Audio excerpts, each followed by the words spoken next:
সংসদীয় বাজেটে অর্থ আরো বরাদ্দ দিয়ে আমাদের সকল মানুষকে জাতীয়করণের গেজেট করবেন এবং পথে ধাপে ধাপে সে বাস্তবায়ন করেন। আমরা এক পথের তার সাথে, কিন্তু গেজেট একসাথে করেন। যদি গেজেট একসাথে না করা হয়, এটা আবার কত বছর পিছিয়ে যাবে তা ঠিক নাই। আমরা অন্যদের সঙ্গে অনুরোধ করবো যে আপনার গেজেট একসাথে করেন, গেজেট একসাথে করেন, বাস্তবায়ন ধাপে ধাপে করেন। তাহলে আমরা কিন্তু আবার যে আন্দোলন করে আসছি আমরা দীর্ঘদিন ধরে, সে আন্দোলন দিকে আমরা বিরত হবে আমাদের। আমরা চাই না যে বন্ধ সরকারের দিকে আমরা আন্দোলন করি। উনি বারবার বলে থাকেন যে আপনার কোনো আন্দোলন করতে হবে না, আমাদেরকে দাবি করেন।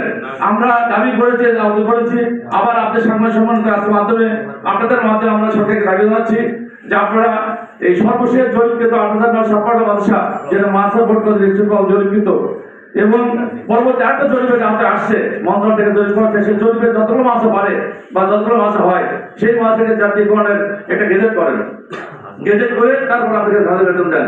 আমি অনুরোধ করবো পাশাপাশি আজকের অনুষ্ঠানে যারা আমাদের অনেক একটা সাধু বলেছিলেন যে আমাদের অনেক ভাইয়েরা দীর্ঘদিন না হওয়ার কারণে একটু হতাশা করে, বিশ্বাস যায় না যে হবে কিনা বা হচ্ছে কিনা, যার কারণে হয়তো বা বিভিন্ন ভাবে কিছু মাঠে আসে তারা এখন বুঝতে পেরেছে। যার কারণে আজকে দেখেন আমাদের মঞ্চে আমাদের বিভিন্ন ভাই আজকে সংগঠন থেকে যারা ছিল, আমাদের পিছনে ছিল, তারা আমাদের মঞ্চে আছে। অনুরোধ করবো তাদেরকে যে আপনারা আগামীতে আমাদের আন্দোলনে একত্র ঘোষণা করেন, সকল সম্মত করবে। আমরা যে সিদ্ধান্ত নেব আপনি একটা করবেন সরকারের থেকে, যদি আমরা 700-800 আনতে পারি, যে পরবর্তীতে সকল মাছের জন্য টাকা আনতে পারবো ইনশাআল্লাহ।